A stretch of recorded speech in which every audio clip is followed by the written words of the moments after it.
दूसरी तरफ भारत ने एक और बड़ा काम कर दिया है। क्यों? क्या हुई? नाज़रीन, भारत ने अपनी फौजें बांग्लादेश में उतारने की घटिया मंसूबाबंदी कर ली है। तोबा तोबा और बांग्लादेश पर कब्जा करने का प्लान बना लिया गया है। तोबा तोबा।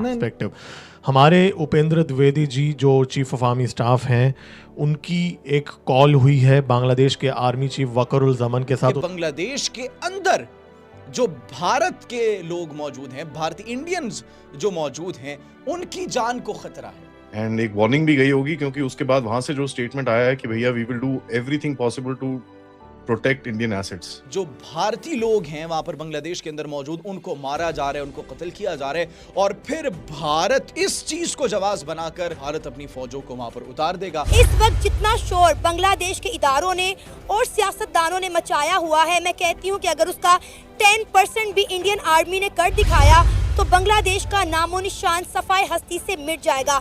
यही वजह है कि बांग्लादेशी सेना प्रमुख ने खुद फोन उठाया और भारतीय सेना प्रमुख जनरल उपेंद्र द्विवेदी से सीधी बात की। सेना से सेना की बातचीत आमतौर पर तभी होती है जब हालात बेहद संवेदनशील हो।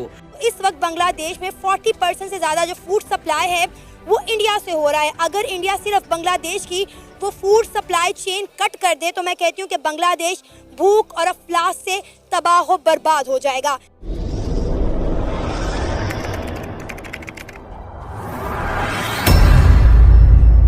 नमस्कार दोस्तों, स्वागत है आपका पाकिस्तान की बर्बादी में। जी हाँ, तो आज की बर्बादी कुछ इस तरह है कि आज भारतीय सेना प्रमुख उपेंद्र द्विवेदी ने एक ऐसा कारनामा कर दिखाया है कि जिसे देखने के बाद आज एक बार फिर पूरा पाकिस्तान हैरान और परेशान हो रहा है। जी हाँ, तो खबर कुछ इस तरह है कि बांग्लादेश में हो रही भयंकर तबाही को देखते हुए बांग्लादेश के आर्मी चीफ वकार उल जमान ने भारत के आर्मी चीफ उपेंद्र द्विवेदी के साथ फोन पर बातचीत की, जिसमें भारतीय आर्मी चीफ उपेंद्र द्विवेदी ने बांग्लादेश के आर्मी चीफ को आज यह स्पष्ट रूप से संदेश दे दिया कि बांग्लादेश में मौजूद भारतीय उच्चायोग, भारतीय संचार और भारतीय नागरिकों को किसी भी प्रकार की कोई परेशानी हुई या किसी भी प्रकार की कोई दिक्कत का सामना करना पड़ा तो इसका अंजाम बांग्लादेश के लिए बहुत बुरा होगा। जी हाँ, और यह भारत की बांग्लादेश को एक प्रकार की धमकी है जो भारतीय आर्मी चीफ उपेंद्र द्विवेदी ने बांग्लादेश की आर्मी चीफ वकार उल जमान को दी है।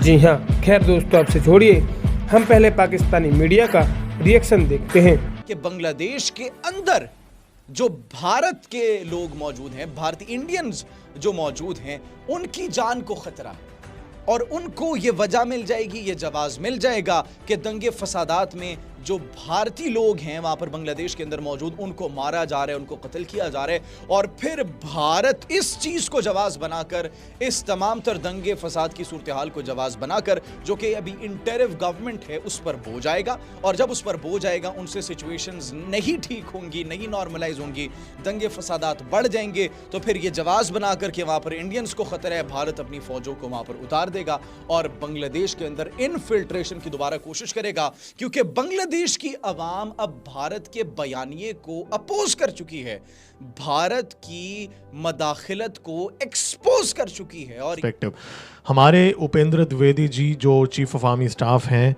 उनकी एक कॉल हुई है बांग्लादेश के आर्मी चीफ वकरुल जमान के साथ। उस कॉल के अंदर क्या क्या डिस्कशंस हुए, क्या चीज़ों की बात हुई, उसके बारे में भी हम इस वीडियो के अंदर बात करेंगे। लेकिन आज हमारे मिनिस्ट्री ऑफ एक्सटर्नल अफेयर्स ने भी एक स्टेटमेंट रिलीज़ किया है। उसके अंदर जिस तरीके से जो चीज़ें आज हमारी गवर्नमेंट ने कम्युनिकेट किया है बांग्लादेश को, उसको लेकर मेरी कुछ टिप्पणियां हैं कि भाई चाइना ताइवान को लेकर कितने हार्श वे में बात करता है अपने मिनिस्ट्री ऑफ एक्सटर्नल अफेयर्स के स्टेटमेंट्स में, और भारत के मुंह से अभी भी थोड़ा बहुत फूल जड़ रहे हैं, थोड़ा बहुत कंपैरिजन में। लेकिन हमारे जो NSA जो हैं, मैंने आपको बताया था पिछले कुछ वीडियो के अंदर, माजिद दोवल जी की मीटिंग हुई खलीलुर रहमान के साथ, बांग्लादेश का नेशनल सिक्योरिटी एडवाइज़र जो इस समय है, और उस मीटिंग में उन्होंने उसको एक वार्निंग भी दी, राइट, मैंने आपको बताया था।